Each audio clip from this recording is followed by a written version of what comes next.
સરકારના 8 વર્ષ પૂર્ણ થયા માટે આપને અનેક અનેક અભિનંદન વંદન। ગુજરાત હરખ અનુભવે છે। માનનીય પ્રધાનમંત્રી શ્રી ભલે પધાર્યા, ઘરે પધાર્યા। સાથે સ્વાગત કરીએ છીએ માનનીય મુખ્યમંત્રી શ્રી ભૂપેન્દ્રભાઈ પટેલનું।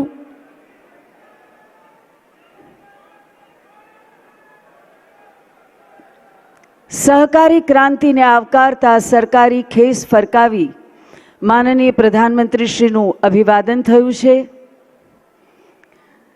માનનીય મંત્રી શ્રી ગૃહ અને સહકાર શ્રી અમિતભાઈ શાહનું સ્વાગત કરીએ છીએ। માનનીય કેન્દ્રીય મંત્રી શ્રી આરોગ્ય અને પરિવાર કલ્યાણ અને chemicals and fertilisers Shri Mansukhbhai માંડવિયાનું પણ ભાવભર્યું સ્વાગત કરીએ છીએ। સાથે મંચ પર બિરાજમાન માનનીય સંસદ સભ્ય શ્રી સી.આર. પાટીલનું પણ સ્વાગત કરીએ છીએ। ગુજરાતના સહકાર વિભાગના રાજ્ય કક્ષાના માનનીય મંત્રી શ્રી જગદીશભાઈ વિશ્વકર્માનું પણ સ્વાગત કરીએ છીએ। મંચ પર ઉપસ્થિત સૌ મહાનુભાવોનું સ્વાગત કરતા ગૌરવ અનુભવીએ છીએ અને હૃદયપૂર્વક સ્વાગત કરીએ છીએ। સભાગૃહમાં બિરાજમાન માનનીય સંસદ સભ્યશ્રીઓ, માનનીય મંત્રીશ્રીઓ, ધારાસભ્યશ્રીઓ, વર્ચ્યુઅલી કલોલ ખાતે જોડાયેલા ઇફકોના માનનીય ચેરમેન શ્રી દિલીપભાઈ સાંઘાણી તથા 3.5 લાખથી પણ વધુ મંડળીઓ કાર્યક્રમનું જીવંત પ્રસારણ નિહાળી રહેલા 6 કરોડથી વધુ ખેડૂત મિત્રોનું પણ વિશેષ સ્વાગત કરીએ છીએ। સાથે સ્વાગત કરીએ છીએ સરકારશ્રીના વરિષ્ઠ અધિકારીશ્રીઓનું, ગુજરાતના વરિષ્ઠ નેતાશ્રીઓનું અને આજે જેઓનો અવસર છે તેવા સહકારી ક્ષેત્રની સંસ્થાઓ, મંડળીઓ, જિલ્લા કક્ષાની મધ્યવર્તી બેન્કો, જિલ્લા દૂધ ઉત્પાદક સહકારી સંઘ, તાલુકા ખરીદ વેચાણ સંઘ, 224 એપીએમસી, ગ્રામ્ય કક્ષાની દૂધ ઉત્પાદક સહકારી મંડળીઓ અને સેવા સહકારી મંડળીઓ, અધિકારીશ્રીઓ, અધ્યક્ષ, ઉપાધ્યક્ષ અને હોદ્દેદારોનું, પ્રિન્ટ અને ઇલેક્ટ્રોનિક મીડિયાના પ્રતિનિધિશ્રીઓનું પણ આજના આ અવસરે ભાવભર્યું સ્વાગત કરીએ છીએ।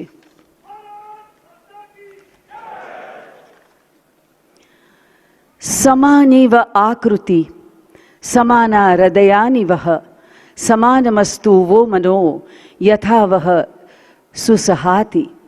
हमारे इरादे समान हों, हमारी आकांक्षाएं भी समान हेतु हमें संगठित करें। संगच्छध्वम संवदध्वम संगवो मनांसी जानताम।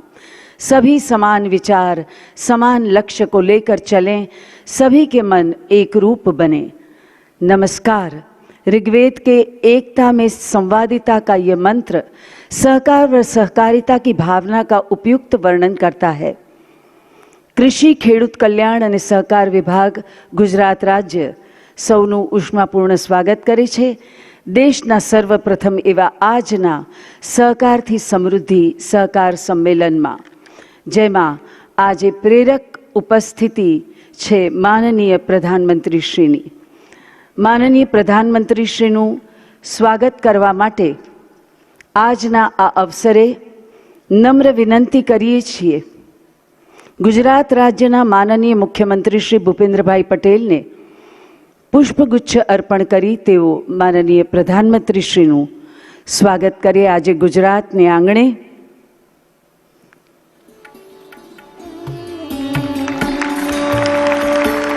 શાલ અર્પણ કરીને માનનીય પ્રધાનમંત્રીશ્રીનું સ્વાગત કરશે માનનીય સંસદ સભ્ય શ્રી સી.આર. પાટીલ અને સ્મૃતિ ચિહ્ન અર્પણ કરવા માટે નમ્ર વિનંતી કરીએ છીએ માનનીય રાજ્ય કક્ષાના મંત્રી શ્રી જગદીશભાઈ વિશ્વકર્માને। આ સ્મૃતિ ચિહ્ન ગુજરાતના કૃષિ પેદાશો દર્શાવતું વિશિષ્ટ સ્મૃતિ ચિહ્ન છે।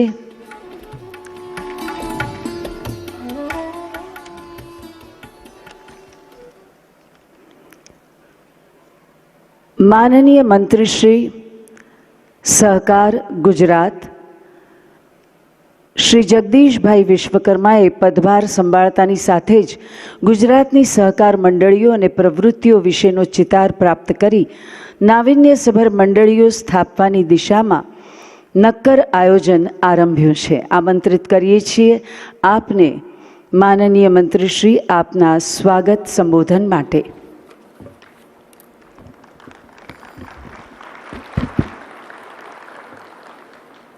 આજની આ એક ઐતિહાસિક ક્ષણ અને ઐતિહાસિક સહકારિતા સમૃદ્ધિ કાર્યક્રમની અંદર ઉપસ્થિત એવા સહકારી પ્રવૃત્તિની ઓળખ સમગ્ર રાષ્ટ્ર અને વિશ્વ કક્ષાએ ઊભી થાય તે માટે વર્ષોથી પ્રયત્નશીલ. સહકારિતા માત્ર એક વ્યવસ્થા નહીં, કાયદાકીય જોગવાઈ નહીં, પરંતુ એક સંસ્કાર છે એવું દ્રઢપણે માનનાર દેશના પ્રાકૃતિક ખેતીના રોલ મોડેલ એવા સમગ્ર રાષ્ટ્રમાં સહકારી પ્રવૃત્તિને વેગવંતી કરવા દેશને સહકાર મંત્રાલયની ભેટ આપનાર અને આ પ્રકારના દેશના પ્રથમ કહી શકાય એવા સહકારી સંમેલનમાં જેમની એક વૈશ્વિક લીડર તરીકેની ઓળખ ઊભી થઈ છે તેવા ભારતના યશસ્વી વડાપ્રધાન શ્રી નરેન્દ્ર મોદીજીનું આભાર હૃદયપૂર્વક સ્વાગત કરું છું.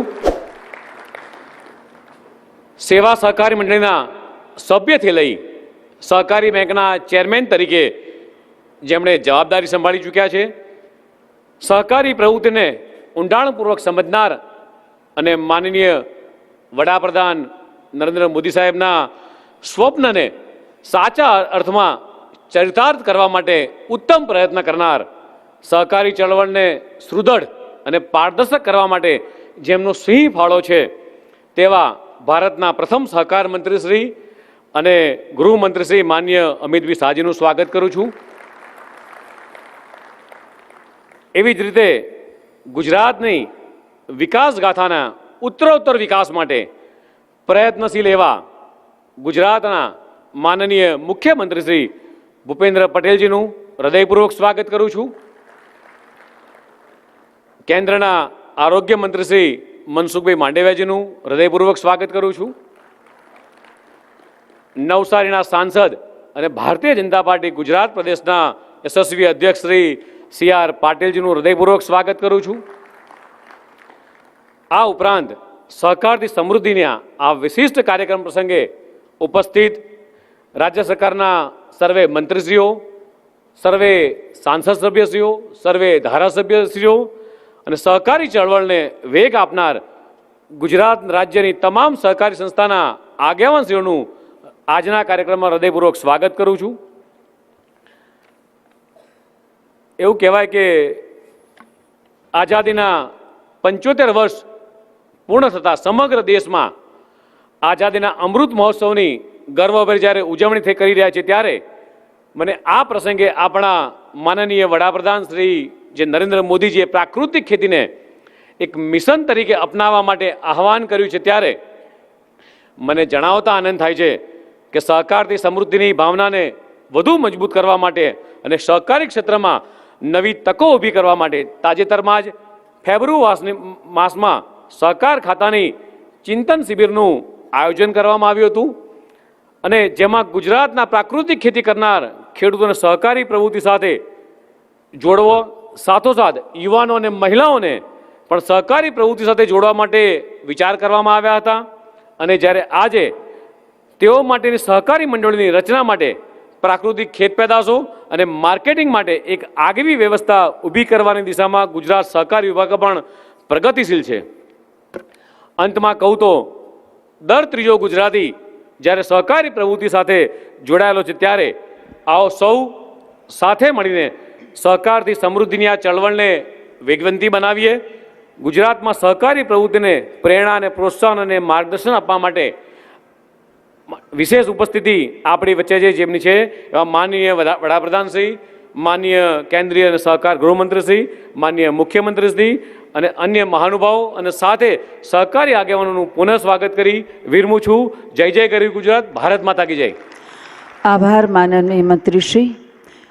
माननीय प्रधानमंत्री श्री के $5 ट्रिलियन इकोनॉमी के लक्ष्य को सिद्ध करने में सहकार क्षेत्र के महत्वपूर्ण योगदान हेतु जो संकल्पबद्ध हैं, ऐसे माननीय केंद्रीय मंत्री गृह और सहकारिता श्री अमित भाई शाह को आमंत्रित करते हैं आपके मार्गदर्शक वक्तव्य के लिए।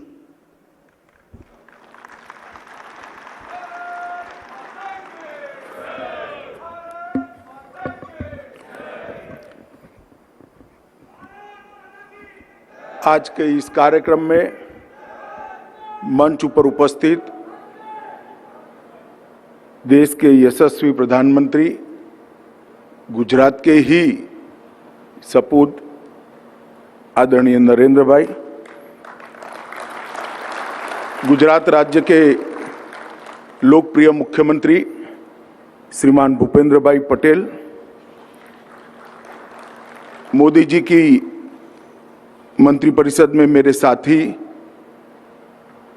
स्वास्थ्य और पेट्रोलियम रसायन मंत्री श्रीमान मनसुख भाई मांडविया जी, भारतीय जनता पार्टी गुजरात प्रदेश के अध्यक्ष और नवसारी के सांसद श्री CR पाटिल जी, गुजरात राज्य के सहकारिता मंत्री श्री, वर्चुअल माध्यम से इफ्को के प्लांट पर उपस्थित इफ्को के अध्यक्ष श्री दिलीप संघाणी जी, उनकी पूरी टीम और देश भर के इफ्को के खाद्य वितरण केंद्र पर उपस्थित होकर प्रधानमंत्री जी का संदेश ग्रहण करने के लिए आए हुए सारे किसान भाइयों बहनों और आज महात्मा मंदिर की इस सभागार में उपस्थित गुजरात के कोने कोने से आए हुए सहकारिता आंदोलन के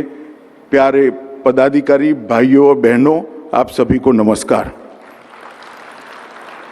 आज यहाँ पर इस मंच से दो कार्यक्रम एक साथ हो रहे हैं। एक सहकारिता से समृद्धि, ये सम्मेलन गुजरात के सभी सहकारिता आंदोलन के साथ जुड़े हुए कार्यकर्ताओं का, संचालकों का यहाँ होने जा रहा है, जिसमें सभी क्षेत्र के अंदर सहकारिता में प्राण फूंकने वाले सभी दिग्गज सहकारी नेतृत्व यहाँ पर उपस्थित है। और दूसरा, आज ही के दिन मोदी जी ने जो कल्पना की है कि पानी भी प्रदूषित न हो, भूमि भी प्रदूषित न हो, हवा भी प्रदूषित न हो, ऐसे निरामय भारत की रचना के लिए एक और कदम आज उठाने जा रहे हैं। नैनो का तरल यूरिया, जो नैनो यूरिया तरल स्वरूप में इफ्को ने बनाया है, इसकी आज फॉर्मल देश भर में शुरुआत होने जा रही है। मित्रों, आप सब जैसे जानते हैं, गुजरात सहकारिता आंदोलन का आज पूरे देश भर में एक सफल मॉडल माना जाता है। कोई भी क्षेत्र हो, गुजरात ने सहकारिता की आत्मा को बचाए रखने का काम करा है। देश भर में बहुत कम प्रांत बचे हैं जहां पर पैक्स से लेकर एपेक्स तक सहकारिता बहुत अच्छे तरीके से चलती हो, इसके सिद्धांतों के अनुरूप चलती हो और कमोबेश पारदर्शिता के साथ चलती हो। इसमें से हमारा गुजरात एक है। इसका सभी गुजरात के सहकारिता आंदोलन के कार्यकर्ताओं को गौरव है, मुझे भी गौरव है। आज यहाँ पर जब हम इकट्ठित हुए हैं, तब हम सबको याद है कि सहकारिता आंदोलन आज़ादी के समय से ही स्वावलंबन और स्वदेशी, ये दो स्तंभों के आधार पर सरदार पटेल, मोरारजी भाई देसाई, ये दोनों ने गांधी जी के नेतृत्व में इसकी शुरुआत करी थी। बाद में त्रिभुवनदास पटेल से लेकर वैकुंठ भाई मेहता से लेकर अनेक कार्यकर्ता इसके साथ जुड़ते गए। पूरा जीवन उन्होंने सहकारिता को मजबूत बनाने के लिए खर्च किया और इसी का कारण है सरदार पटेल और त्रिभुवन भाई ने बोया हुआ वो बीज आज एक वट वृक्ष बनकर विश्व और भारत के सामने आज खड़ा है।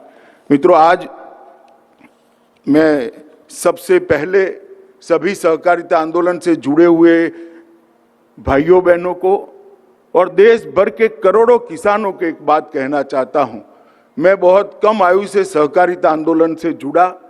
जब से जुड़ा तब से सहकारिता क्षेत्र के सभी लोगों की एक मांग थी कि केंद्र सरकार में सहकारिता के लिए एक अलग मंत्रालय बनाया जाए, मगर इस पर किसी ने ध्यान नहीं दिया।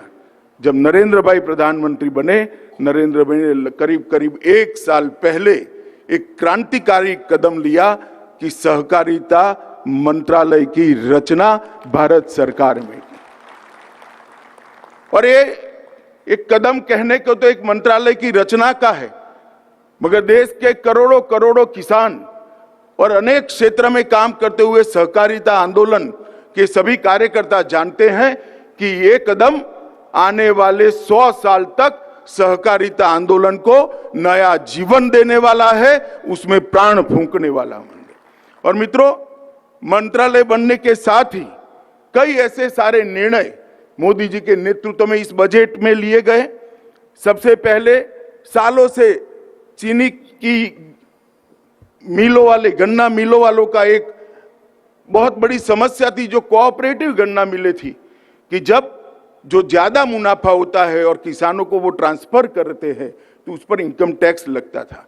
इस बजट के अंदर मोदी जी ने वो व्यवस्था समाप्त कर कर किसानों को 8,000 करोड़ से ज्यादा का फायदा किया।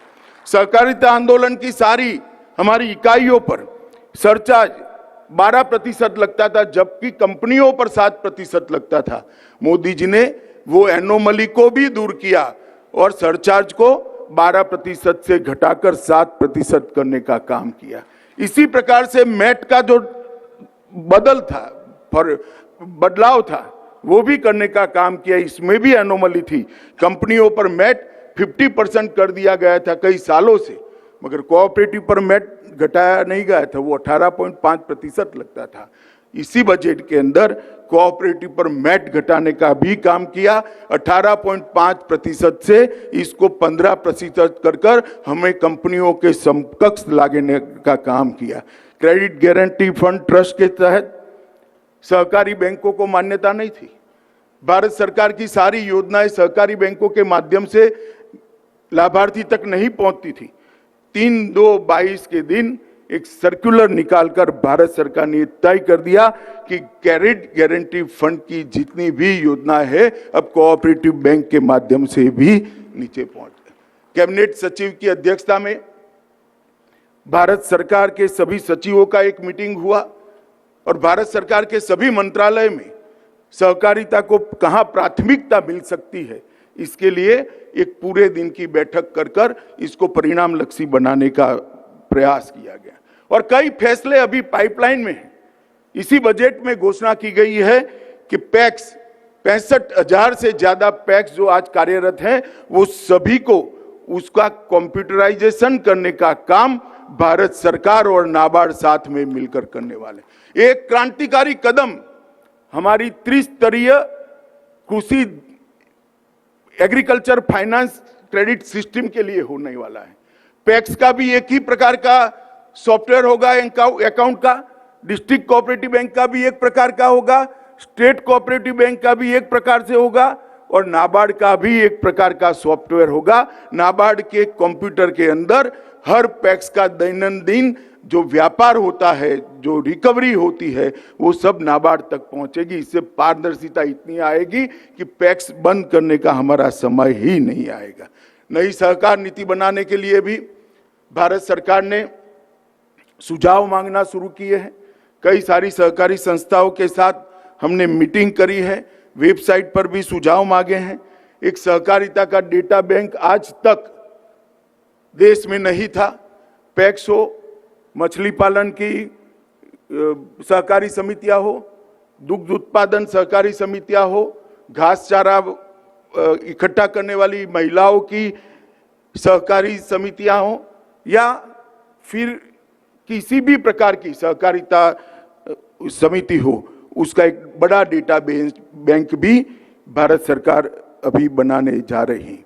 और पैक्स को बहुउद्देशीय बनाने के लिए भी भारत सरकार काम कर रही है। ऑर्गेनिक कृषि उत्पादों के मार्केटिंग के लिए आज कोई व्यवस्था नहीं है। अमूल के तत्वाधान में भारत सरकार ने इनिशिएटिव लिया है। अमूल कुछ ही समय के अंदर एक पहली इसकी लेबोरेटरी गांधीनगर के हमारे अमूल फेड की डेयरी के अंदर बनाएगी और धीरे धीरे इसका विस्तार करते करते हर जिले में इसकी लेबोरेटरी बनने से सर्टिफाइड ऑर्गेनिक कृषि उत्पाद लोगों के पास पहुंचेंगे तो किसान को इसका फायदा मिलने की बहुत बड़ी संभावना है। एक बड़ा नेटवर्क भी बनने जा रहा है और कोऑपरेटिव बेस पर ये नेटवर्क बनेगा। इसी प्रकार से multi state cooperative society act के अंदर भी हम ढेर सारे सुधार करने जा रहे हैं। मित्रों, ये जो नई शुरुआत हुई सहकारिता मंत्रालय श्रीमान नरेंद्र मोदी जी के बनाने के बाद, मुझे लगता है इसके बाद जो बदलाव आने वाले हैं, हमारी रिक्रूटमेंट के अंदर भी पारदर्शिता आएगी, हमारी परचेज के अंदर भी पारदर्शिता आएगी, हमारी ऑडिट की सिस्टम को भी बदलने के लिए हम सभी राज्यों से चर्चा कर रहे हैं। ये सारी चीजें जब हो जाएगी, सहकारी आंदोलन की विश्वसनीयता देश की जनता में बढ़ेगी और एक नए प्राण लेकर सहकारिता आंदोलन फिर से एक बार मोदी जी के $5 ट्रिलियन के स्वप्न को साकार करने के लिए, इसके अंदर कंट्रीब्यूशन करने के लिए सज्ज होकर खड़ा होगा। आज नैनो यूरिया लिक्विड फॉर्म में इसका भी आज यहाँ पर मोदी जी के हाथ से लोकार्पण होने वाला है। बहुत सारे फायदे हैं, प्रधानमंत्री जी स्वयं बताने वाले हैं। इससे हमारी भूमि भी बचेगी, पानी भी बचेगा, हवा भी प्रदूषित नहीं होगी, किसानों का स्वास्थ्य भी सुरक्षित रहेगा और एक बैग की जगह 500 ml की छोटी सी बोतल अपने कुर्ते के पॉकेट में डालकर किसान घर पे जा पाएगा, कोई ट्रांसपोर्टेशन की जरूरत नहीं पड़ेगी और बहुत सारा श्रम भी इससे बचने वाला है। और यूरिया जब हम डालते हैं तब 25% यूरिया ही उत्पाद बढ़ाने के काम में आता है, 75% यूरिया हवा में पिघल जाता है। जब नैनो यूरिया का यूटिलाइजेशन करेंगे 99% यूरिया हमारे उत्पाद बढ़ाने के काम में आएगा और 100% उपज बढ़ाने का एक बहुत नया तरीका इफ्को के साइंटिस्टों ने ढूंढा है। मैं आज इस अवसर पर इफ्को को और उनकी इस प्रकल्प के अंदर जो साइंटिस्ट लगे हैं उनको, और इसमें बहुत सारा इनिशिएटिव मोदी जी के मार्गदर्शन में हमारे मंत्री मनसुख भाई ने लिया है, उनको भी बहुत बहुत साधुवाद और धन्यवाद देता हूं। आप सबको मैं इतना ही आश्वस्त करना चाहता हूं, मोदी जी के नेतृत्व में भारत सरकार और भूपेंद्र भाई के नेतृत्व में गुजरात सरकार सहकारिता आंदोलन को मजबूत करने के लिए कोई कसर नहीं छोड़ेगी। इतनी बात कर मेरी वाणी को विराम देता हूं। वंदे मातरम। धन्यवाद माननीय मंत्री महोदय आपका, आपके मार्गदर्शक वक्तव्य के लिए। नवी ज माटी नवा ज मूળ નવી મહેક છે આજે, સહકારથી સમૃદ્ધિનો મંત્ર ગુજરાત શ્વસે છે આજે। ગુજરાત રાજ્યના માનનીય મુખ્યમંત્રી શ્રી ભૂપેન્દ્રભાઈ પટેલ પ્રત્યેક ક્ષેત્રમાં સર્વસમાવિષ્ટ વિકાસ સાધવા કર્તવ્યબદ્ધ છે। આપને માનનીય મુખ્યમંત્રી શ્રી આમંત્રિત કરીએ છીએ આપના વક્તવ્ય માટે।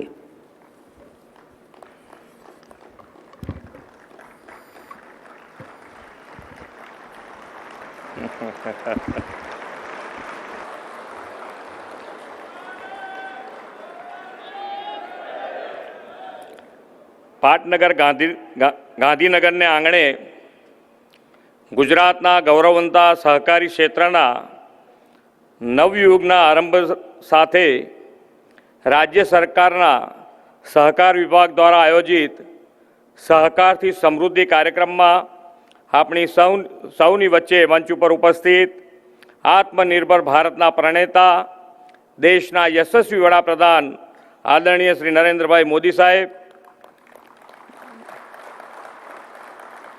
ગાંધીનગર લોકસભાના પ્રજાવત્સલ્ય સાંસદ તથા કેન્દ્રીય ગૃહ અને સહકારિતા મંત્રી માન્ય શ્રી અમિતભાઈ શાહ સાહેબ, કેન્દ્રીય મંત્રી શ્રી મનસુખભાઈ માંડવિયા, નવસારીના લોકપ્રિય સાંસદ ભારતીય જનતા પાર્ટીના પ્રદેશ અધ્યક્ષ આદરણીય શ્રી CR પાટીલજી, ઉદ્યોગ તથા સહકારિતા મંત્રી શ્રી જગદીશભાઈ વિશ્વકર્મા, ઉપસ્થિત સૌ મારા મંત્રીમંડળના સૌ સભ્યશ્રીઓ, ધારાસભ્યશ્રીઓ, સાંસદશ્રીઓ, રાજ્યના વિવિધ જિલ્લામાંથી પધારેલા સહકાર ક્ષેત્રના સૌ અગ્રણીઓ, પ્રતિનિધિશ્રીઓ, પ્રેસ મીડિયાના મિત્રો,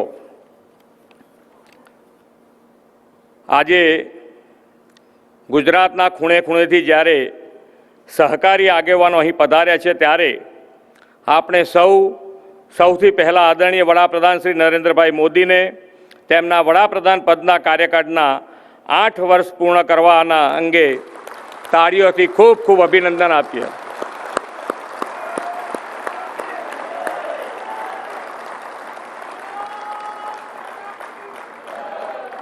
આ 8 વર્ષમાં દેશના તમામ ક્ષેત્રોની કાર્યપ્રણાલીમાં પરિવર્તન આવ્યું છે. હવે ગરીબોને તેનો હક માંગવાનો નથી પડતો, સીધો તેના ખાતામાં જમા થાય છે.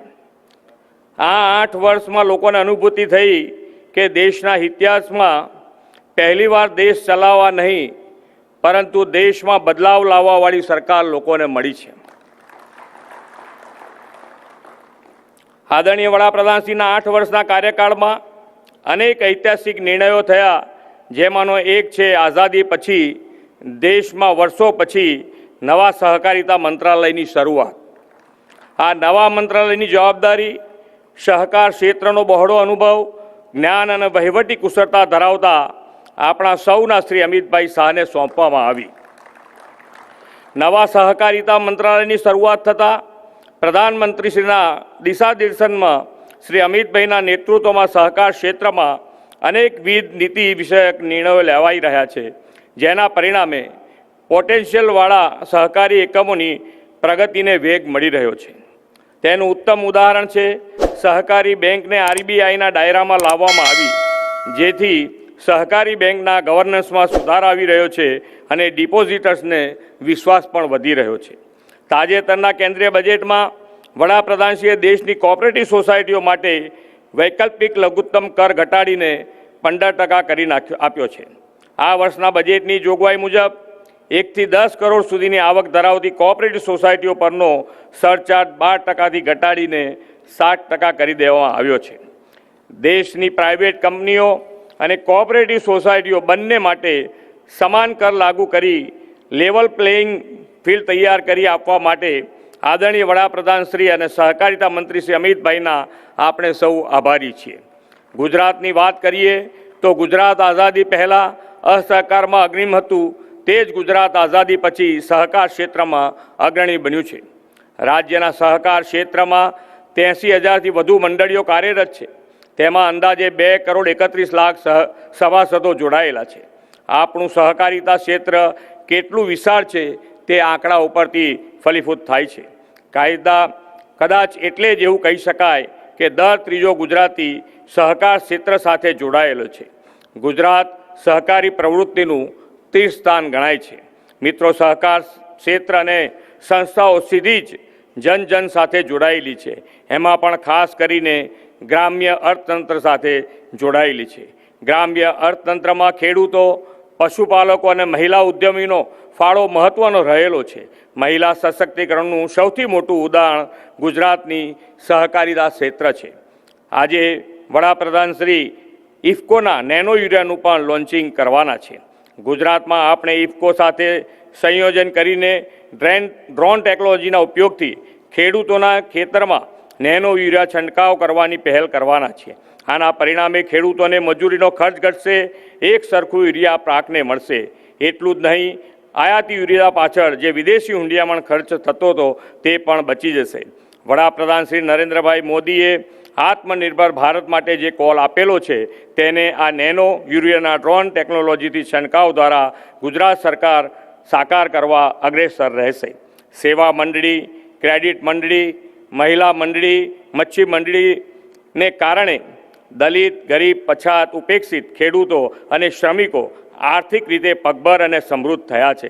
સહકારી પ્રવૃત્તિ દ્વારા ગુજરાતે માઇક્રો અને મેક્રો બંને સ્તરે પોતાની કડી કંડારી છે. સહકાર એ લોકશાહીનો આધાર છે અને ગ્રામ્ય અર્થતંત્રનો ધબકાર છે. મિત્રો, આજે ગુજરાતમાં પ્રાકૃતિક ખેતી તરફ ખેડૂતોને પ્રેરિત કરવાનું એક અભિયાન ચાલી રહ્યું છે. આદરણીય વડાપ્રધાનશ્રીના સૂચન પ્રમાણે ગામમાં ઓછામાં ઓછા 75 પ્રાકૃતિક ખેતી કરતા ખેડૂતો તૈયાર કરવાની દિશામાં આપણે કામ આરંભ્યું છે। આ અભિયાનને સાર્થક કરવા માટે સહકાર મંત્રી શ્રી અમિતભાઈ શાહે પ્રાકૃતિક ખેતીથી થતી ખેતી પેદાશોના વેચાણમાં સહકાર ક્ષેત્રનો સહયોગ લઈને લોકલ પ્રોડક્ટને ગ્લોબલ માર્કેટ આપવાનો રાહ આપણને બતાવ્યો છે। પ્રાકૃતિક ખેતી ક્ષેત્રને પણ સહકાર ક્ષેત્રના આ યોગદાનથી મોડેલ સ્ટેટ બનશે તેવું હું માનું છું।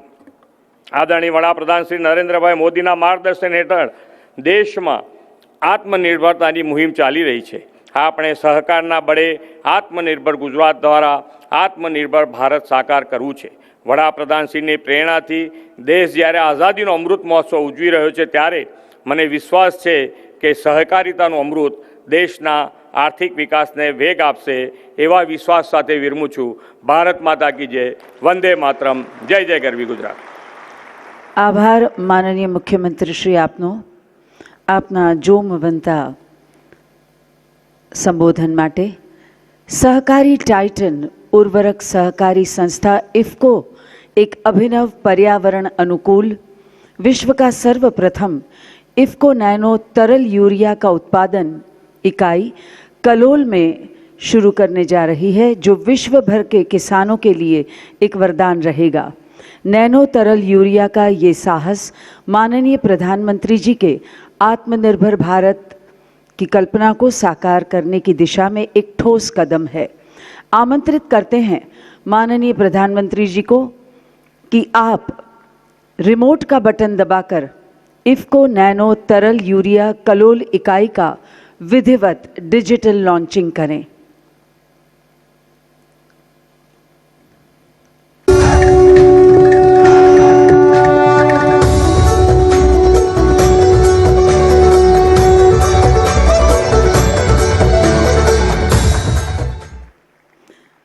धन्यवाद माननीय प्रधानमंत्री जी आपका। और आइए अब देखते हैं माननीय प्रधानमंत्री जी के विकास लक्ष्य मंत्र सहकार से समृद्धि का निरूपण करती एक फिल्म।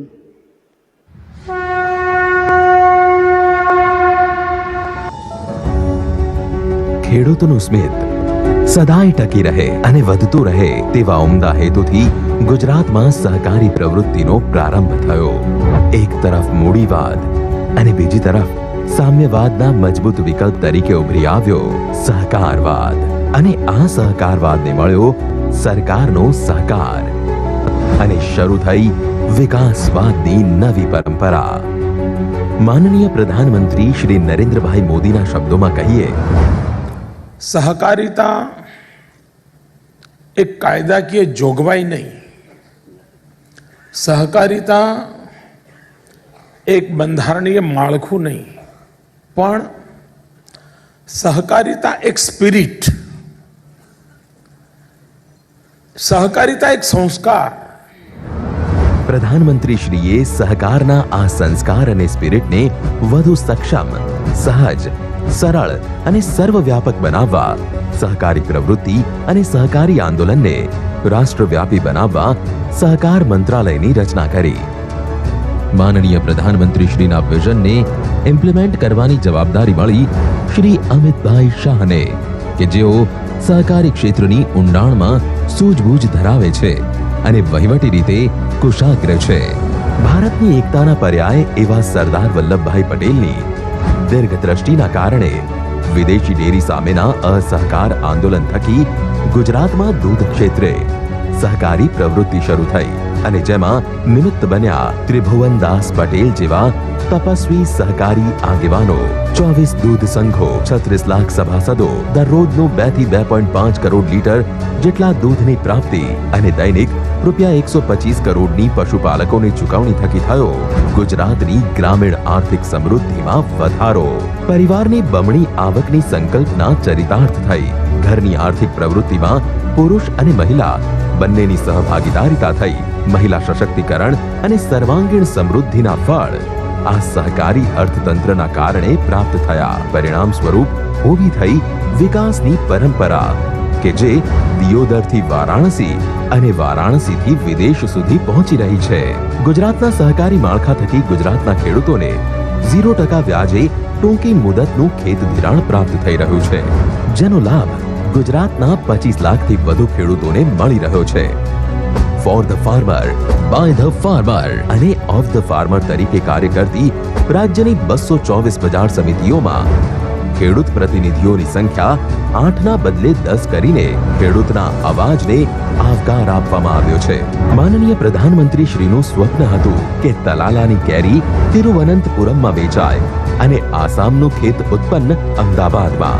આ દીર્ઘદ્રષ્ટિના પરિણામ સ્વરૂપ શરૂ થઈ ઈ નામ યોજના. આજે ગુજરાતની 122 બજાર સમિતિઓ ઈ નામ સાથે જોડાઈ છે. ગુજરાતની 13 ખાંડ સહકારી મંડળીઓમાં વાર્ષિક 102 લાખ મેટ્રિક ટન જેટલી શેરડીનું પિલાણ થાય છે. આ ખાંડ સહકારી મંડળીઓ સાથે ગુજરાતના 4,50,000 ખેડૂતો જોડાયેલા છે. કોરોનાના કપરા કાળમાં રાજ્ય સરકાર દ્વારા આત્મનિર્ભર ગુજરાત સહાય યોજના હેઠળ શ્રમિકો, નાના વેપારીઓ અને કારીગરોને કોઈ પણ જાતના તારણ વિના રૂપિયા 2,500 કરોડની લોન આપવામાં આવી. આજે માનનીય પ્રધાનમંત્રી શ્રી પ્રાકૃતિક ખેતીને એક આંદોલન સ્વરૂપે સમગ્ર દેશમાં પ્રસરાવી રહ્યા છે. સહકારી માળખાએ આ વિચારને આચારમાં લાવી એક ઉચ્ચારે આ વાત સ્વીકારી છે અને પરિણામે ગુજરાતમાં પ્રાકૃતિક ખેત ઉત્પાદક સહકારી મંડળીઓની રચનાની શરૂઆત થઈ છે. ગુજરાતની સહકારી પ્રવૃત્તિ હવે બિનપરંપરાગત ક્ષેત્રોમાં આગળ વધી રહી છે અને માનનીય પ્રધાનમંત્રી શ્રીએ ગ્લાસગો ખાતે યોજાયેલ COP 26માં કરેલ સંકલ્પને પરિપૂર્ણ કરવામાં પોતાની નાની પણ મહત્વની ભૂમિકા અદા કરી છે. ગુજરાતના માનનીય સહકાર મંત્રી શ્રી જગદીશભાઈ વિશ્વકર્માના માર્ગદર્શન હેઠળ યોજાયેલ સહકાર ખાતાની ચિંતન શિબિરમાં સહકારી ક્ષેત્રમાં નવા આયામો સર કરવા માટેનો રોડ મેપ તૈયાર કરવામાં આવ્યો. સહકારી પ્રવૃત્તિ ઘણી બધી વૈશ્વિક અને આર્થિક સમસ્યાઓના સમાધાનના શ્રેષ્ઠ વિકલ્પ તરીકે ઉભરી રહી છે. ત્યારે આવો સહકારના આ સ્પિરિટને છેવાડાના માનવી સુધી લઈ જઈને માનનીય પ્રધાનમંત્રી શ્રીના આત્મનિર્ભર ભારત અને માનનીય મુખ્યમંત્રી શ્રીના આત્મનિર્ભર ગુજરાતથી આત્મનિર્ભર ભારતના મંત્રને ચરિતાર્થ કરીએ અને સહકાર અને સરકારના સુભગ સમન્વયથી આઝાદીના 75મા વર્ષે સહકારથી સમૃદ્ધિ લાવીએ.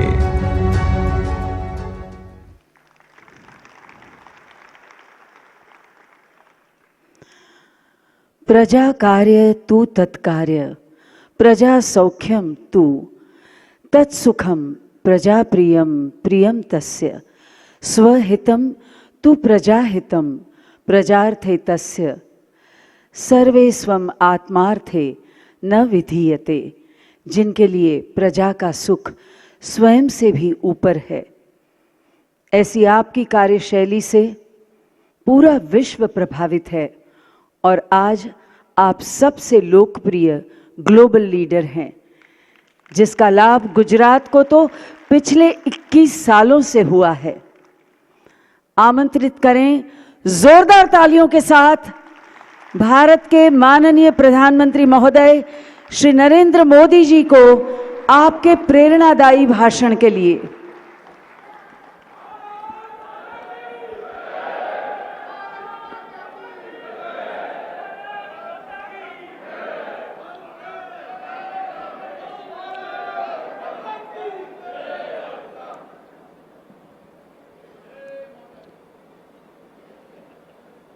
भारत माता की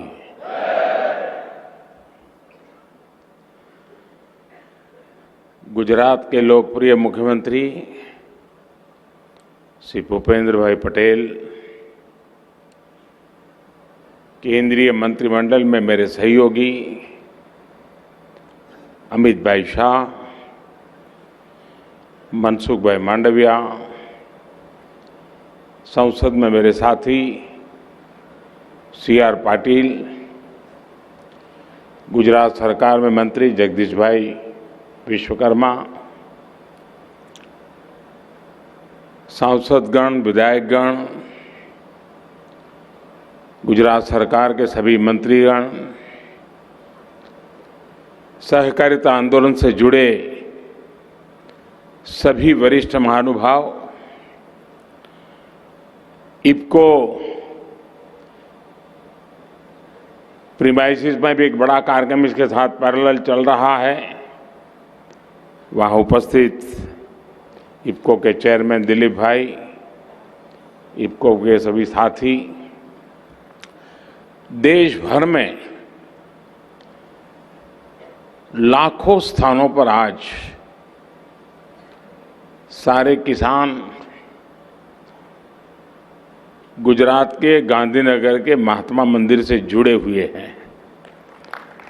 मैं उन सभी किसानों को भी नमस्कार करता हूं। आज यहां हम सहकार से समृद्धि की चर्चा कर रहे हैं। सहकार गांव के स्वावलंबन का भी बहुत बड़ा माध्यम है और उसमें आत्मनिर्भर भारत की ऊर्जा है। आत्मनिर्भर भारत के निर्माण के लिए गांव का आत्मनिर्भर होना बहुत आवश्यक है और इसलिए पूज्य बापू और सरदार साहब ने जो रास्ता हमें दिखाया उसके अनुसार आज हम मॉडल कोऑपरेटिव विलेज उस दिशा में आगे बढ़ रहे हैं। गुजरात के ऐसे 6 गांव चिन्हित भी किए गए हैं जहां पूरी तरह से कोऑपरेटिव व्यवस्थाएं लागू की जाएगी। साथियों, आज आत्मनिर्भर कृषि के लिए देश के पहले नैनो यूरिया प्लांट का लोकार्पण करते हुए भी मैं सच्चे हृदय से बताता हूं कि मैं एक विशेष आनंद की अनुभूति करता हूं। जरा कल्पना कीजिए, आज जब किसान यूरिया लेने जाता है, उस दृश्य को जरा मन में लाइए और होने वाला क्या है उसका मैं वर्णन करता हूं, उसको जरा मन पर लाइए। अब यूरिया की एक बोरी, उसकी जितनी ताकत है, यानी यूरिया की बोरी की ताकत एक बोतल में समा गई है। यानी नैनो यूरिया की आधा लीटर बोतल किसान की एक बोरी यूरिया की जरूरत को पूरा करेगी। कितना खर्चा कम हो जाएगा ट्रांसपोर्टेशन का, बाकी सब चीजों का।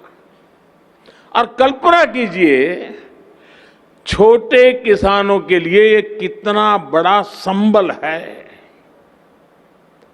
साथियों, ये जो आधुनिक प्लांट कलोल में लगा है, इसकी कैपेसिटी अभी 1.5 लाख बोतल के उत्पादन की है, लेकिन आने वाले समय में ऐसे 8 और प्लांट देश में लगने वाले हैं। इससे यूरिया पर विदेशी निर्भरता कम होगी, देश का पैसा भी बचेगा। मुझे उम्मीद है ये इनोवेशन सिर्फ नैनो यूरिया तक ही सीमित नहीं रहेगा। मुझे विश्वास है कि भविष्य में अन्य नैनो फर्टिलाइजर भी हमारे किसानों को मिल सकते हैं। हमारे वैज्ञानिक उस पर आज काम कर भी रहे हैं। साथियों, फर्टिलाइजर में इस नैनो टेक्नोलॉजी में आत्मनिर्भरता की तरफ जो कदम हमने रखा है वो कितना महत्वपूर्ण है, ये मैं चाहूंगा हर देशवासी ने समझना चाहिए। भारत में फर्टिलाइजर के मामले में दुनिया का दूसरा सबसे बड़ा कंज्यूमर है, लेकिन उत्पादन के मामले में हम तीसरे नंबर पे हैं। ऊपर से 7-8 साल पहले तक हमारे यहां ज्यादातर यूरिया खेत में जाने के बजाय काला बाजारी का शिकार हो जाता था और किसान अपनी जरूरत के लिए लाठियां खाने को मजबूर हो जाता था। हमारे यहां जो बड़ी यूरिया की फैक्ट्रियां थी वो भी नई टेक्नोलॉजी के अभाव में बंद हो गई थी और इसलिए 2014 में सरकार बनने के बाद हमने यूरिया की 100% नीम कोटिंग का बीड़ा उठाया, उसको किया। इससे देश के किसानों को पर्याप्त यूरिया मिलना सुनिश्चित हुआ।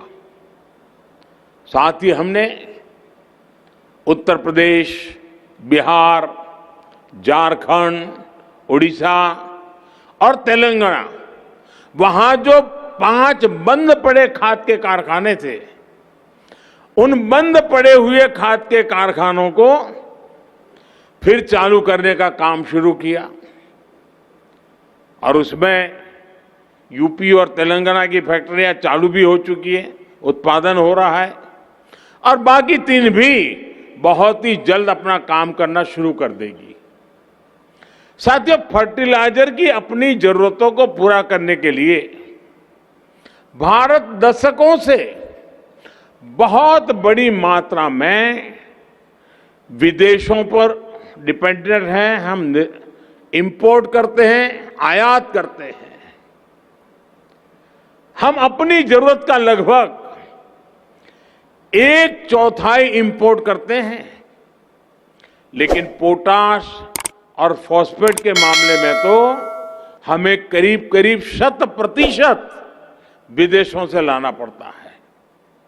बीते 2 सालों में कोरोना लॉकडाउन के कारण इंटरनेशनल मार्केट में फर्टिलाइजर की कीमतें बहुत अधिक बढ़ गई। वो शायद कम था तो युद्ध आ धमका। युद्ध से परिस्थितियों ने फर्टिलाइजर के वैश्विक बाजार में उपलब्धता भी सीमित कर दी और कीमतों को भी कई गुना और बढ़ा दिया। साथियों, किसानों के प्रति संवेदनशील हमारी सरकार ने तय किया कि अंतर्राष्ट्रीय स्थितियां चिंताजनक है, दाम बढ़ रहे हैं, फर्टिलाइजर को प्राप्त करने के लिए दुनिया भर में दौड़ना पड़ रहा है। कठिनाइयां हैं, मुसीबतें हैं, लेकिन हमने कोशिश ये की है कि ये सारी मुसीबतें हम झेलते रहेंगे, लेकिन किसान पर इसका असर नहीं पड़ने देंगे। और इसलिए हर मुश्किल के बावजूद भी हमने देश में फर्टिलाइजर का कोई बड़ा संकट नहीं आने दिया। साथियों, भारत विदेशों से यूरिया मंगाता है, उसमें यूरिया का 50 किलो का एक बैग 3,500 रुपये का पड़ता है। 3,500 रुपये का एक बैग, याद रखिए। लेकिन देश में, गांव में किसान को वही यूरिया का बैग 3,500 से खरीद के सिर्फ 300 रुपये में दिया जाता है। 300 रुपये में,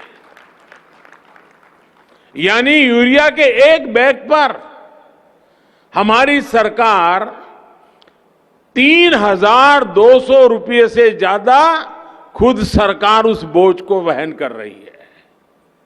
इसी प्रकार डीएपी के 50 किलो के बैग पर पहले हमारे पूर्व जो सरकारें थी उनको 500 रुपये वहन करना होता था एक बैग पर। अंतर्राष्ट्रीय बाजार में डीएपी की कीमत में उछाल आने के बावजूद हमारी सरकार ने लगातार प्रयास किया है कि किसानों पर इसका बोझ कम से कम हो। अब हमारी सरकार डीएपी के 50 किलो के बैग पर 2,500 रुपये 2,500 रुपये महोदय, उनकी माननीय धर्मपत्नी सविता कोविंद जी तथा मंच पर सभी लोगों का हम स्वागत करेंगे और इस स्वागत के पश्चात ये कार्यक्रम आगे बढ़ेगा। एक बार पुनः इस गरिमामय कार्यक्रम में आप सभी का बहुत बहुत स्वागत। सरकार ने अपने पर लिया है, भारत के किसान को दिक्कत ना हो इसके लिए पिछले साल 1,60,000 करोड़ रुपए की 1,60,000 करोड़ रुपए की सब्सिडी फर्टिलाइजर में केंद्र सरकार ने दी है। किसानों को मिलने वाली ये राहत इस साल लगभग 2 लाख करोड़ रुपए से ज्यादा होने वाली है।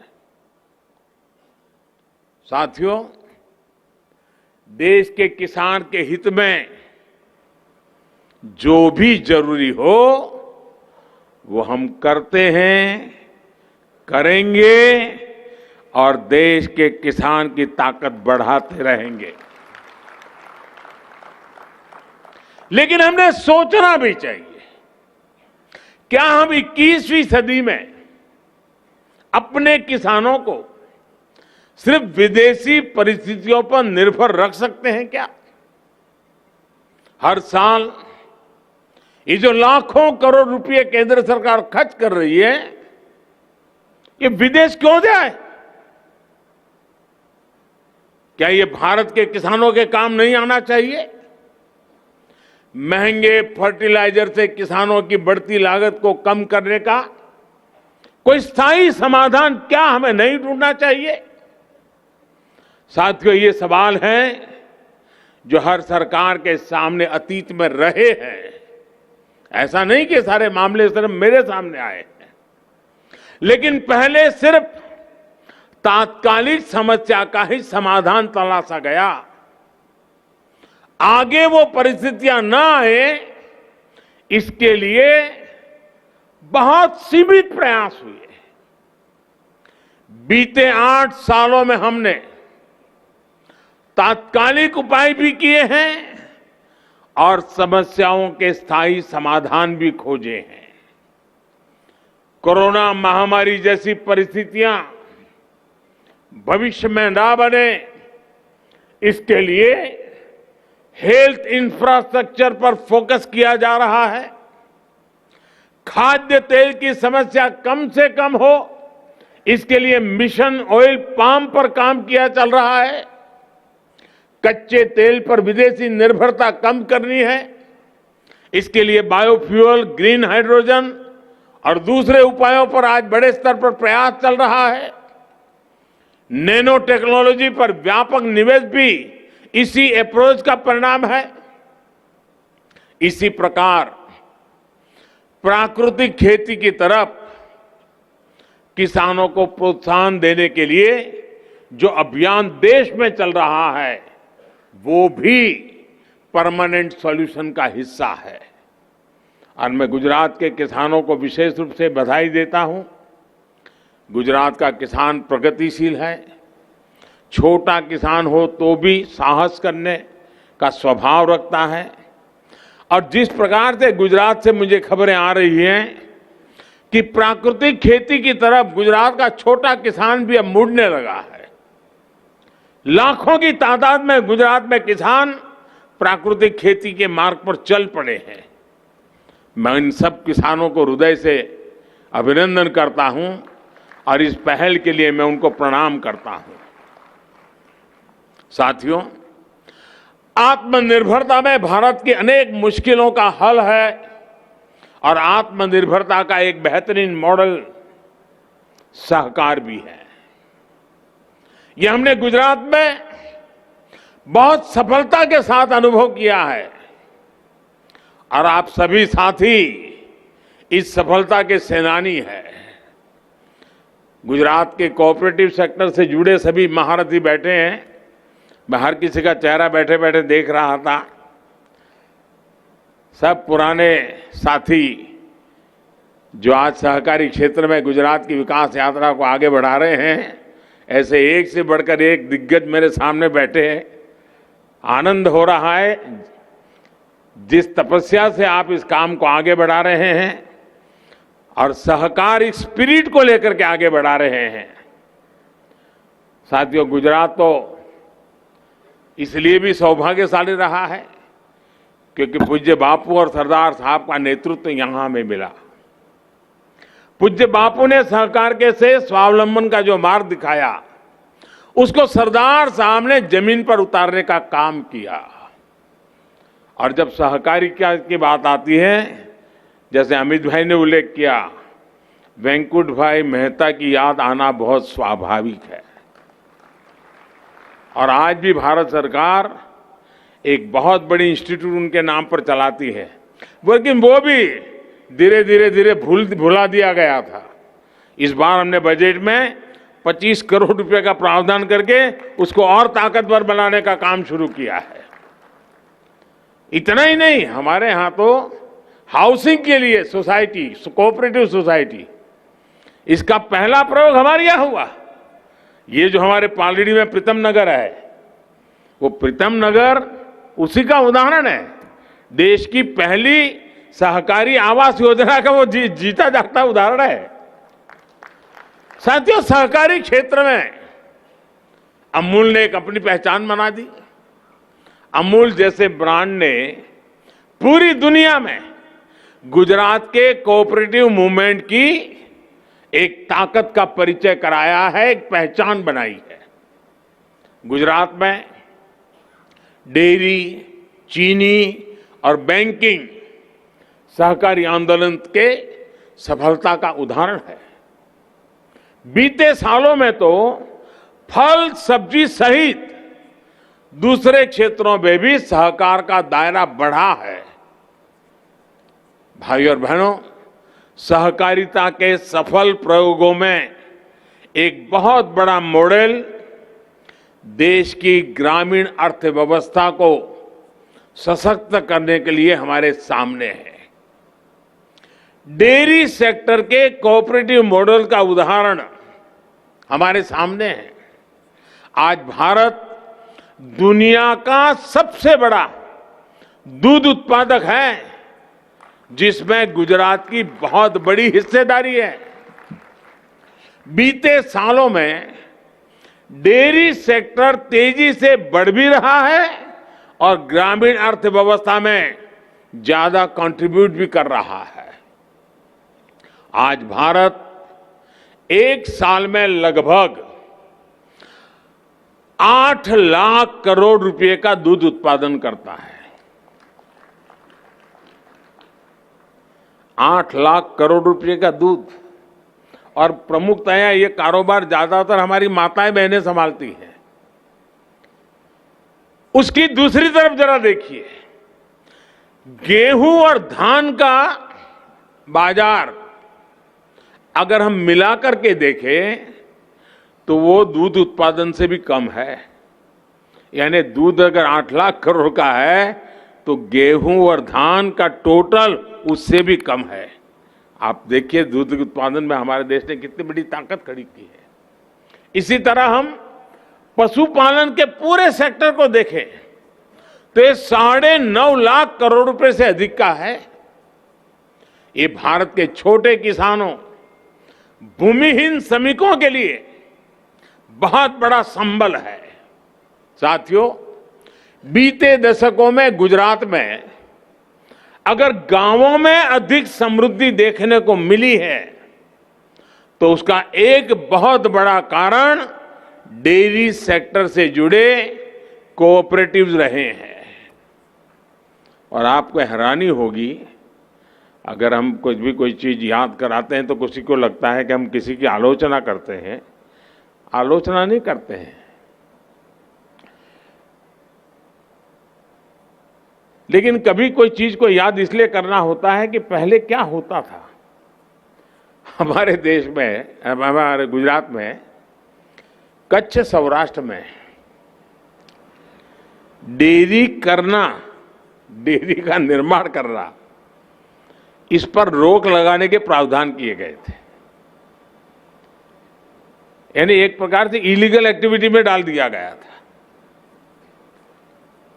जब मैं यहां था तो हमने कहा भाई ये अमूल बढ़ रहा है तो कच्छ की डेयरी भी बढ़ सकती है, अमरेली की डेयरी भी बढ़ सकती है, हम रोक कर क्यों बैठे हैं। और आज गुजरात में चारों दिशा में डेयरी का क्षेत्र बहुत ताकत के साथ खड़ा हो गया।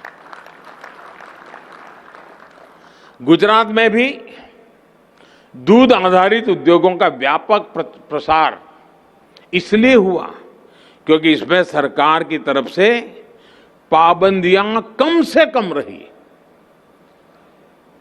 सरकार जितना बच करके रहे बचने की कोशिश की और सहकारी क्षेत्रों को फलने फूलने की पूरी आजादी दी।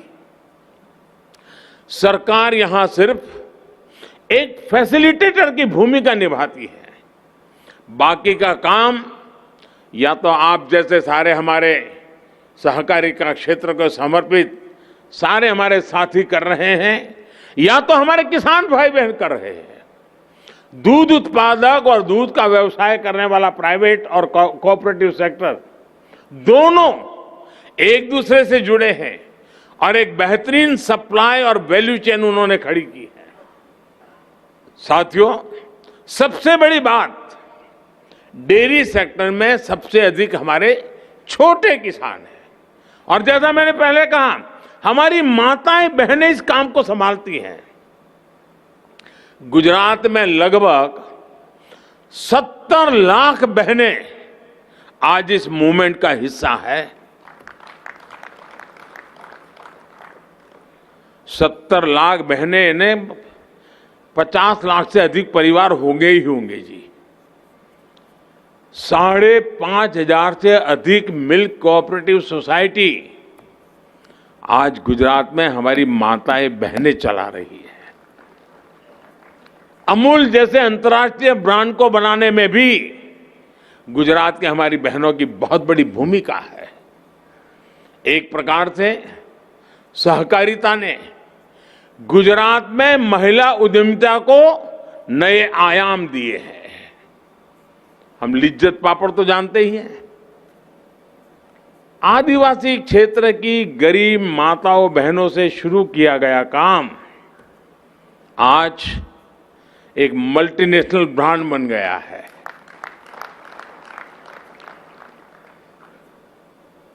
दुनिया भर में भारतीय पहुंचा होगा तो साथ में लिज्जत पापड़ भी पहुंचा होगा। और पहली बार मुझे गर्व इस बात का है कि इतने सालों से लिज्जत पापड़ का काम बढ़ा, इतना बढ़ा, लेकिन कभी किसी ने उसकी सूंघ नहीं ली। हमने पिछली बार पद्मश्री का अवार्ड उनको दिया जिन्होंने इस लिज्जत पापड़ को, अब तो उनकी आयु 90 से ऊपर हो गई है, मूल गुजराती है, मुंबई में रहते हैं, लेकिन वो माताजी आई और उन्होंने बहुत आशीर्वाद दिए। यानी हमारी सहकारिता का स्पिरिट और हमारी माताओं बहनों का एक कौशल्य, अगर अमूल ब्रांड बन जाता है तो लिज्जत भी तो एक ब्रांड बन गया है। हमारी बहनों बेटियों के मैनेजमेंट कौशल को अगर देखना है तो कोऑपरेटिव्स में हम स्पष्ट रूप से देख सकते हैं। साथियों, सबका साथ, सबका विकास, सबका विश्वास और सबका प्रयास, इस मंत्र पर हम चल रहे हैं। ये मंत्र अपने आप में सहकार की आत्मा ही है। सहकार की सीमाओं के अंदर ही है ये मंत्र। इसलिए सहकार की स्पिरिट को आजादी के अमृत काल की स्पिरिट से जोड़ने के लिए हम निरंतर आगे बढ़ रहे हैं। इसी उद्देश्य के साथ केंद्र में सहकारिता के लिए अलग मंत्रालय का गठन किया गया और कोशिश यही है कि देश में सहकारिता आधारित आर्थिक मॉडल को प्रोत्साहित किया जाए। इसके लिए एक के बाद एक नए कदम उठाए जा रहे हैं। हमारा प्रयास है कि सहकारी समितियां को, संस्थानों को हम मार्केट में कॉम्पिटिटिव बनाएं, उनको बाकी मार्केट प्लेयर के साथ लेवल प्लेइंग फील्ड उपलब्ध कराएं। बीते सालों में हमने कोऑपरेटिव सोसाइटी से जुड़े टैक्स में भी कटौती करके उन्हें राहत दी है। अमित भाई ने इसका वर्णन कम शब्दों में किया, लेकिन बहुत सारे कदम उठाए हमने। सरचार्ज की बात उन्होंने कही और पहले तो शिकायत रहती थी, इसमें भी सुधार करते हुए हमने सहकारी समितियों को किसान उत्पादक संघों के बराबर करके रख दिया। इससे सहकारी समितियों को ग्रो करने में बहुत मदद मिलेगी। साथियों, यही नहीं, सहकारी समितियों को, सहकारी बैंकों को आधुनिक डिजिटल टेक्नोलॉजी से जोड़ने का भी एक बहुत बड़ा प्रयास चल रहा है। गुजरात में इसमें बहुत प्रशंसनीय काम शुरू हो रहा है। इतना ही नहीं, मैं जब मुख्यमंत्री था तो सहकारी क्षेत्र में जो अमित भाई ने थोड़ा वर्णन किया, इनकम टैक्स लगता था और मैं भारत सरकार को चिट्ठी लिखता रहता था और भारत सरकार में भी ये डिपार्टमेंट वो लोग संभालते थे जो खुद सहकारी आंदोलन से जुड़े हुए थे। लेकिन उन्होंने गुजरात की बात मानी नहीं, देश के सहकारिता के क्षेत्र के लोगों की बात मानी नहीं। हमने जाकर के उस समस्या का भी समाधान कर दिया। साथियों, मुझे बताया गया है कि डिस्ट्रिक्ट कोऑपरेटिव बैंकों ने लगभग 8 लाख किसानों को रुपये किसान कार्ड जारी किए हैं। बाकी बैंकों की तरह ही ऑनलाइन बैंकिंग की सुविधा भी आज किसानों को मिल रही है। जब देश की सभी, जिसका अभी अमित भाई ने वर्णन किया, 63,000 primary agriculture credit society PACS PACS कंप्यूटरीकृत हो जाएगी, कंप्यूटराइजेशन उसका हो जाएगा, तो हमारी कोऑपरेटिव की तस्वीर पूरी तरह बदल जाने वाली है। इससे हमारे किसानों को बहुत लाभ होगा, क्योंकि इन सोसाइटीज में अधिकांश सदस्य किसान ही है। मुझे एक और खुशी की भी बात है, मुझे बीच में पता चला कि अब सहकारी क्षेत्र से जुड़े हुए कई लोग भारत सरकार का जो जैम पोर्टल है, कुछ भी खरीदी करनी है तो जैम पोर्टल के माध्यम से करते हैं। उसके कारण एक ट्रांसपेरेंसी आई है, गति बढ़ी है और दाम भी कम खर्चे में आवश्यकता पूरी हो रही है। भारत सरकार के जैम पोर्टल को सहकारी क्षेत्र के लोगों ने स्वीकार किया है, इसलिए मैं सहकारी क्षेत्र के लोगों का हृदय से धन्यवाद करता हूं। साथियों, सहकार की सबसे बड़ी ताकत भरोसा है, सहयोग है, सबके सामर्थ्य से संगठन के सामर्थ्य को बढ़ाने का है। यही आजादी के अमृत काल में भारत की सफलता की गारंटी है। हमारे यहां जिसको भी छोटा समझकर कम आंका गया, उसको अमृत काल में बड़ी ताकत बनाने पर हम काम कर रहे हैं। छोटे किसानों को आज हर प्रकार से सशक्त किया जा रहा है। इसी प्रकार लघु उद्योगों, MSMEs को भारत की आत्मनिर्भर सप्लाई चेन का मजबूत हिस्सा बनाया जा रहा है। जो हमारे छोटे दुकानदार है, व्यापारी है, उनको भी एक डिजिटल टेक्नोलॉजी का platform ONDC, open network for digital commerce, उपलब्ध कराया जा रहा है। इससे डिजिटल स्पेस में स्वस्थ स्पर्धा को प्रोत्साहन मिलेगा, देश के छोटे व्यापारियों को भी बराबरी का मौका मिलेगा। ये भारत के ई कॉमर्स मार्केट की संभावनाओं को बल देगा, जिसका गुजरात के छोटे व्यापारियों को भी निश्चित रूप से लाभ होगा। साथियों, गुजरात व्यापार कारोबार की परंपरा से जुड़ा राज्य रहा है। अच्छे व्यापारी की कसौटी ये है कि वो मुश्किल हालत में भी कैसे व्यापार को अच्छे से संभालता है। सरकार की भी यही कसौटी होती है कि चुनौतियों के बीच वो कैसे समाधान निकालने के लिए नए नए तरीके खोजती है। ये जितने भी प्रावधान, जितने भी रिफॉर्म बीते वर्षों से हम देख रहे हैं, ये आपदा को अवसर में बदलने का ही हमारा प्रयास है। मुझे विश्वास है कि सहकार की हमारी स्पिरिट हमें अपने संकल्पों की सिद्धि में मदद करेगी। और अभी एक बहुत बढ़िया वाक्य भूपेंद्र भाई ने अपने भाषण में कहा। उन्होंने कहा कि आजादी के पहले आजादी का एक शस्त्र था असहकार, आजादी के बाद समृद्धि का एक शस्त्र है सहकार। असहकार से सहकार तक की ये यात्रा समृद्धि की ऊंचाइयों को प्राप्त करने वाली, सबका साथ सबका विकास के मंत्र को चरितार्थ करने वाले हमारी राह है। इस राह पर आत्मविश्वास के साथ हम चले, देश भर के लोगों को भी इस पवित्र कार्य से हम जोड़े। गुजरात की कोऑपरेटिव मूवमेंट का विस्तार हिंदुस्तान के और क्षेत्रों में जितना ज्यादा हो, उस क्षेत्र के लोगों की भलाई के लिए काम आएगा।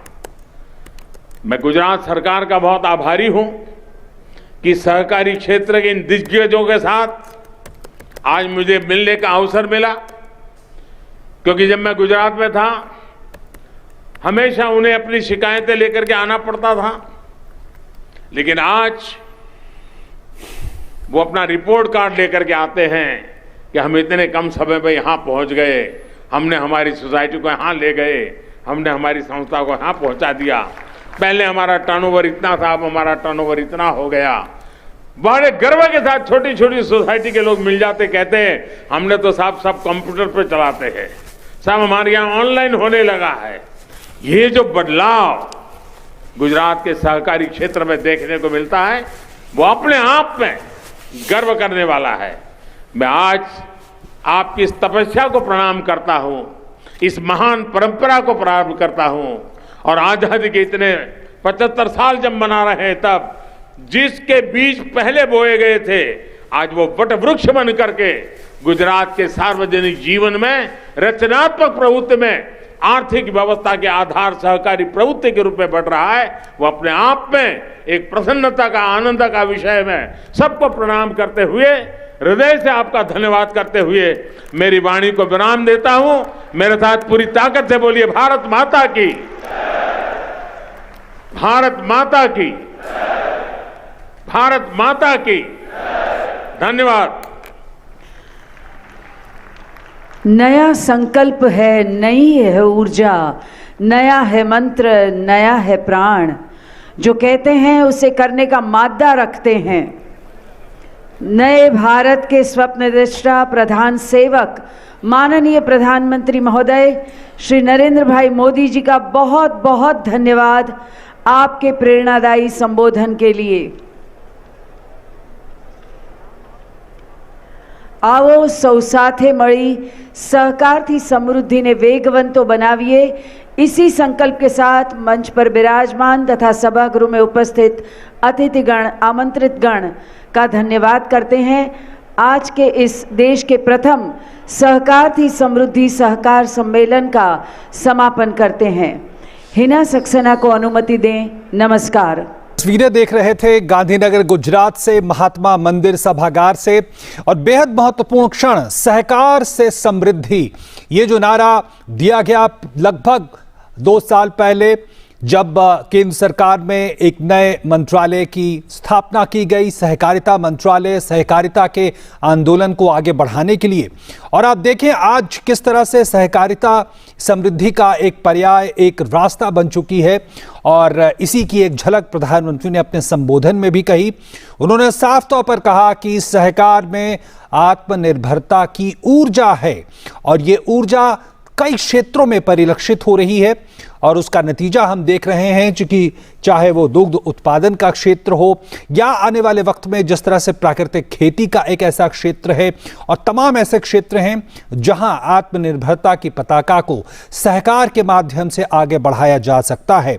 और उन्होंने कहा कि ये जो विकास की प्रक्रिया है, एक रचनात्मक विकास की प्रक्रिया है जो सहकारिता की वजह से आगे बढ़ रही है। और गुजरात एक ऐसे राज्य के रूप में जाना जाता है जो लगातार सहकारिता के आंदोलन को, उसकी कोशिशों को आगे बढ़ाता रहा है और इसकी कई चमकती तस्वीरें भी हैं। प्रधानमंत्री ने खासकर डेयरी सेक्टर का जिक्र किया और कहा कि इसमें विशेषकर छोटे किसान लगे हुए हैं और खासकर महिलाएं गुजरात में लगी हुई हैं। 70 लाख महिलाएं इस क्षेत्र में लगी हुई हैं। ये अपने आप में दिखाता है कि कैसे सशक्तिकरण की प्रक्रिया, महिला सशक्तिकरण की प्रक्रिया का भी एक मतलब, एक उसकी परिभाषा सहकारिता आंदोलन है। उन्होंने कहा कि सहकारी क्षेत्र के जो बैंकों हैं उसका जिक्र किया कि जिस तरह की सरकारी पाबंदियां थी, करों का एक बोझ था, उसे नरेंद्र मोदी सरकार ने उसे कम किया। इसका जिक्र प्रधानमंत्री ने किया और ये बात भी कहा कि जो सहकारी समितियां हैं उसे किस तरह से बेहतर तरीके से बाजार से जोड़ा जाए और वो ज़्यादा प्रतियोगी बने, कॉम्पिटिटिव बने, इसकी भी कोशिशें सरकार ने की हैं। और इसका मतलब है कि सरकारी नीतियों में कई बड़े बदलाव किए हैं, जिसका नतीजा आज ये है कि सहकारी जो क्षेत्र के जो तमाम उपक्रम हैं वो ज़्यादा वाइब्रेंट, ज़्यादा आज धड़कते हुए महसूस होते हैं, आज ज़्यादा बाजार में खड़े हैं, ज़्यादा मजबूती के साथ खड़े हैं। उन्होंने एक उदाहरण दिया कि जो छोटे किसान हैं उसको लेकर सरकार लगातार का फोकस रहा है नीतियों के स्तर पे, और डेयरी का क्षेत्र हो या फिर सहकारिता के दूसरे क्षेत्र हों, छोटे किसान हैं वो लगातार इससे जुड़े हैं और छोटे किसानों के सशक्तिकरण के लिए सरकार नई नई नीतियां लेकर आई हैं और वो लगातार मजबूत हो रहे हैं। इस बात को सुनिश्चित किया जा रहा है। उन्होंने कहा कि जो आपूर्ति तंत्र है, जो सप्लाई चेन है, उसमें छोटे उद्योगों को किस तरह से एक प्रमुख हिस्सा बनाया जाए, इसके लिए सरकार कोशिशें कर रही हैं और एमएसएमई सेक्टर को लगातार आगे बढ़ाया जा रहा है। जो छोटे व्यापारी हैं कैसे वो इस सप्लाई चेन का एक प्रमुख हिस्सा बने, इसकी भी कोशिशें हो रही हैं। और उसका एक नतीजा है कि जो आपदा जो आई, जो चाहे कोविड-19 की स्थितियां हों, उसमें हमने देखा कि कई ऐसे क्षेत्र जहां भारत उत्पादन या कहें उन तमाम तरह के उत्पादों को पहले नहीं निर्माण करता था, उसने अब निर्माण करना शुरू किया है। तो ये एक आपदा में अवसर की तरह है और सहकार और सहकारिता का पूरा आंदोलन अपने आप में इस आपदा को अवसर में बदलने की प्रेरणा देता है और रास्ता भी दिखाता है। उन्होंने कहा कि समृद्धि का शस्त्र है सहकार और यही सहकार ने करके दिखाया है। ये तस्वीरें आप देख रहे हैं गांधीनगर गुजरात से, महात्मा मंदिर सभागार से, जहां प्रधानमंत्री ने अब से थोड़ी देर पहले सहकार से समृद्धि इस गोष्ठी को संबोधित किया है। और यहाँ पे जो तमाम 7,000 के आसपास प्रतिनिधि मौजूद थे, प्रतिभागी मौजूद थे जो सहकारिता आंदोलन से जुड़े हुए हैं, सहकारिता की पूरी प्रक्रिया से जुड़े हुए हैं। प्रधानमंत्री ने अपना संबोधन किया और ये साफ तौर पर कहा कि जो आज हम बेहतर भारत की तस्वीर बना रहे हैं, आत्मविश्वास भारत की तस्वीर को साकार करने की कोशिश कर रहे हैं, उसमें सहकारिता एक बड़ी कड़ी के रूप में सामने आ सकता है और इसके कई सारे उदाहरण गुजरात में खुद मौजूद हैं। उन्होंने साफ तौर पर कहा कि आत्मविश्वास से सहकार की राह पर हम चले और इसी का प्रधानमंत्री ने आह्वान किया। और कई कोशिशों का उन्होंने जिक्र किया कि किस तरह से छोटे किसान, छोटे उत्पादक आज बेहतर स्थिति में हैं और सरकार की नीतियों का सीधे लाभ पहुंच रहा है। उन्होंने जेम पोर्टल का उदाहरण दिया और कहा कि कैसे सहकारी क्षेत्र से जुड़े लोग जो तरह तरह के चीज़ों का उत्पादन करते हैं, विनिर्माण क्षेत्र में सक्रिय हैं, वो अब सीधे सरकार को अपना सामान उचित मूल्य पर बेच सकते हैं जेम पोर्टल के जरिए और ये क्रांति की तरह है। उन्होंने कहा कि जो छोटे किसान जो सहकारी बैंकों से जुड़े हुए थे और 8 लाख ऐसे किसानों को रुपए कार्ड जारी किया गया है, तो जिस तरह से जो डिजिटल इकोसिस्टम है उसका भी हिस्सा अब ये किसान बन रहे हैं। प्रधानमंत्री ने इस पे खासकर जोर दिया कि जो एग्रीकल्चरल सोसाइटी यानी कृषि क्षेत्र से जुड़े जो सहकार की कोशिशें हैं उसमें 65,000 किसानों ने एक अपनी अलग पहचान बनाई है और उनका जब डिजिटलीकरण हो जाएगा, सरकार के डिजिटल तंत्र का जब वो हिस्सा बन जाएंगे तो एक बड़ी शक्ति बनकर सामने उभरेंगे और सहकार के अपने अलग अलग आयाम हैं, जिसकी वजह से हम देख रहे हैं आज एक ऑल्टरनेटिव, एक वैकल्पिक विकास की कहानी वो अपने आप में कह रहे हैं।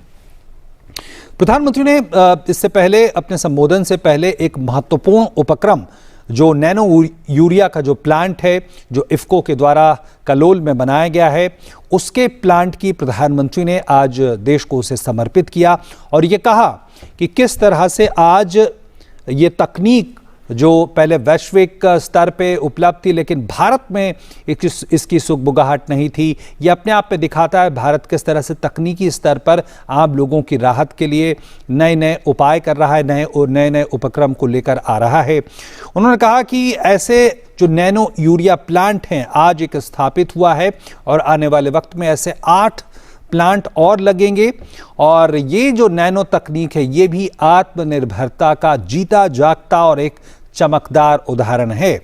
तो प्रधानमंत्री ने यह साफ तौर पर कहा कि किस तरह से यूरिया की किल्लत होती थी, कालाबाजारी होती थी, जो 2014 में जब नीम कोटिंग यूरिया आना शुरू हुआ और सरकार ने जब इसको सुनिश्चित किया तो हालात बिल्कुल बदल गए और आज भी कई ऐसे उर्वरक के क्षेत्र में कई ऐसे उत्पाद हैं जिसको लेकर भारत को आयात करना पड़ता है। सरकार की कोशिश यही है कि इन उर्वरकों को आने वाले वक्त में भारत में निर्माण किया जाए, उसका उत्पादन किया जाए और एक आत्मनिर्भरता की पताका यहाँ भी लहराई जाए।